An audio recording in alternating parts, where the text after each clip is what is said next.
المحبة في الله نعمة من الله، والتواصل مع الأحبة أنس ومسرة، هم للعين قرة، فسلام على من دام في القلب ذكراهم، وإن غابوا عن العين قلنا يا رب احفظهم وارعاهم.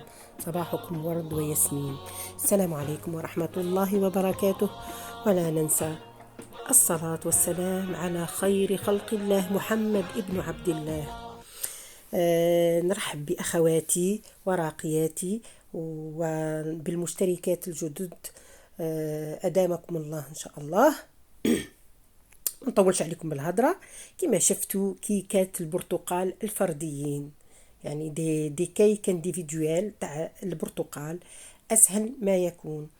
هنايا كما شفتوا المقادير عنا. عنا دوك من بعد كي نبداو في التحضير راح نقول لكم على المقادير. عنا دقيق ابيض، عنا سكر، عنا عصير البرتقال، عنا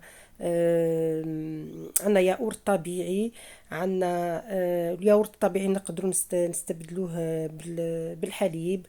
عنا زيت، عنا خميرة الحلوى، عنا شوية تاع ملح، عنا فانيليا، وبرش البرتقال، يعني لزاز تاع البرتقال، قشور البرتقال. وعندنا البيض 4 بيضات هنا.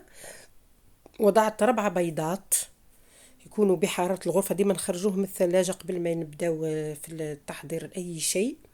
عندنا هنايا كأس سكر، وعندي باكي تاع لا لوفور تاع لا فاني، عفوا تاع الفانيلا، باه ما ما نصعبش عليكم الامر. باكي يا اخي تباعوا باللي باكي، حطوا 1 باكي ولا ملعقه صغيره تاع فاني. هنا كما قلت لكم 4 بيضات مع كاس سكر. الكاس تاع 150 مليلتر ولا 200 مليلتر كيف كيف. الحلاوه هي داك حسب يعني كل واحده كيف تحب الحلاوه. نخلطوا مليح مليح هذوك الربع بيضات. البيضات يكونوا متوسطين مش هم صغار خلاه، كون يكونوا صغار خلاه ديروا 5. نخلطوا البيض مليح مع السكر والفانيلا. هذيك العمليه دي ديما يعني نستعملوها في الحلويات كلها، حتى يولي لنا هذاك الخليط تاعنا كي شغل يمل البياض يولي شغل ابيض. ومن بعد نضيفوا كأس زيت، ونضيفوا كأس تاع عصير البرتقال كما شفتوا، ونضيفوا قشور البرتقال، يعني لو زيست دي زورانج نديروهم في لاغاب، هذوك نريحهم في لاغاب الرقيقه. تحبوا ديروهم في الخشينه ديروا باه تقدروا تستطعموا مليح هذاك لو زيست. ونزيدوا نخلطوا بالباتور كما شفتوا. قلنا اضفنا الزيت والعصير والقشور، ومن بعد نزيدوا نخلطوا شويه ونضيفوا الياغورت، علبه تاع ياغورت طبيعي، ياغورت ناتور. اللي ما عندهاش الياغورت الطبيعي تستبدل الياغورت الطبيعي بالحليب، يعني نفس بالك بالحليب راح تجي اخف. كأس حليب. ونزيدو نخلطو مليح مليح مليح مليح. ومن بعد هنايا بعد ما نكملو هنايا نبداو نضيفو في الفارينة تاعنا. الفارينة هي انا دات لي هذاك الكأس فيه 250 غرام، 250 غرام، وزدت اضفت 100 صافي جات دات لي كلش 350 غرام. هنايا نحطوا الجزء الاول تاع الدقيق الابيض تاع الفارينه، نحطوا ونحطوا معاه الخميره الكيميائيه باكي. انا عندي باكي تاع 15 غرام حطيته. ومن بعد نبداو نزيدو نضيفو ونحطوا قرصه الملح، نسيت انا ما حطيتهاش وما قلت لكمش عليها. ونبداو نخلطوا نستغناو هنا على الضراب الكهربائي لو باتور، هنا بالضراب اليدوي من الاحسن. ما ديروش بالفارينه الدقيق، ديروش نضيفوا بالشويه كما شفتوا. هنايا شوفوا هذا الكاس تاعي دوزور، هذا اللي فيه المقادير، فيه 250 غرام كامل معمر. شوفوا فيعني حطيته كامل، ومن بعد اضفت 100 غرام. هنا والفارينة شوفوا انتم عينكم ميزانكم. شوفوا لازم القوام هنا اي جاتني شويه جاريه، هاني هنا راح نضيف القوام لازم يكون كيما تاع الكيكات اللي يجيو هذوك شويه، ما هي متكمسكه ياسر، ما هي جاريه ياسر. قوام الكيكه العاديه. شوفوا هنايا درك تشوفوا كيفاه القوام. هاني اضفت هنايا كملت الدقيق 100 غرام، قلت لكم جابت لي 350 غرام. واحد 2 كيسان ونص، 2 كيسان ونص الى 3 كيسان. كيكون الكاس صغير يعني. شوفوا هنايا كيفاه القوام، وانا يعني كما قلت لكم انا عيني هي ميزاني، سورتو في الدقيق، يعني في المعجنات ولا الحلويات. يعني لا تكستور كما نقولوها كي نشوفوا القوام تعرفوه. شوفوا هذا هو القوام اللي لازم تحصلوا عليه، ما يكونش ثقيل ياسر ياسر.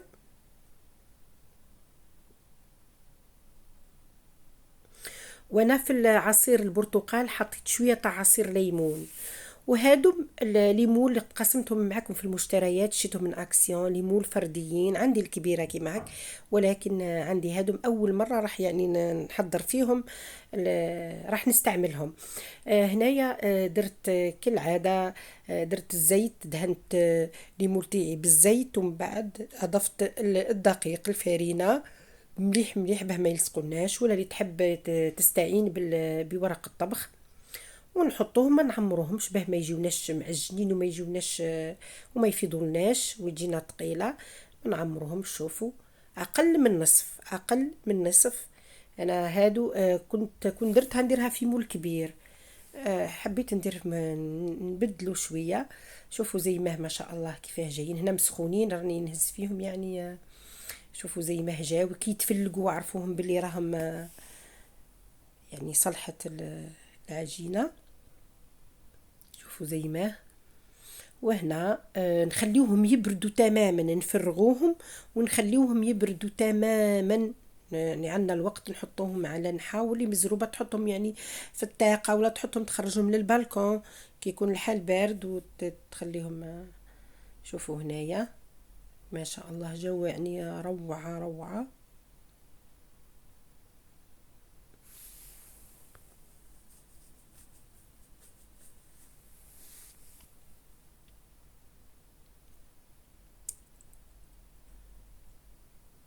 تقدروا ديروا يعني ديروهم في مول كبير يكون مربع، ولا مستطيل، ولا دائري كما تحبوا، ولا المولا كيك هذاك اللي يجي طويل هكا صغير. كما تحبوا انتم، ما عندكم الخيار. احنا هنا كنا صايمين، حبيت نحضرهم.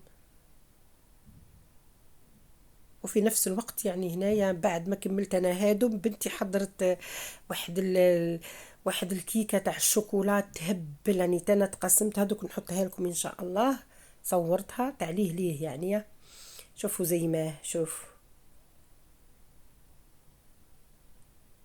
جا خفيف. جا ما شاء الله، جا هكا مغبغي. جا مغبغي. انا نحب الجاتو كي يكون يجي هك شغل محرش. هنا انا فرغتهم وحطيتهم يبردوا، خليتهم. و السيرو هدايا اي لا كريم هذه ما نحضروهاش حتى يكونوا بردوا الكيكات، لانه راح يجمد لنا. عندنا كاس تاع عصير برتقال، وهنايا عندي ملعقة كبيرة تاع نشا، ملعقة كبيرة تاع نشا. هنا نخلطوهم بارد في بارد. شوفوا يا البنات، أنا هنا ما حبيتش نحط السكر، اكتفيت بطعم يعني الحلاوة تاع الجو. ولكن انتم تحبوا تضيفوا السكر ضيفوا يعني، تضيفوا السكر باه تجيكم شويه حلوه. لي انا ما تجيش حلوه ياسر بالمذاق تاعها كي تخليوه غير برتقال، انا اللي حبيتها هاك. من بعد ما تحركوهم لي دوبوا هذاك النشاء المايزينا في دقيق الذرة مع العصير بارد في بارد، تحطوه فوق النار في دو يعني. وهنا عندي انا هادوكم المنكهات. عندي هذا طعم الليمون، هذا جبته من البلاد يبيعوا. هدايا الطرف اللي شفتوه ب20 ألف، قرعة كبيرة ويبيع لك ليكستخي لو بارفان.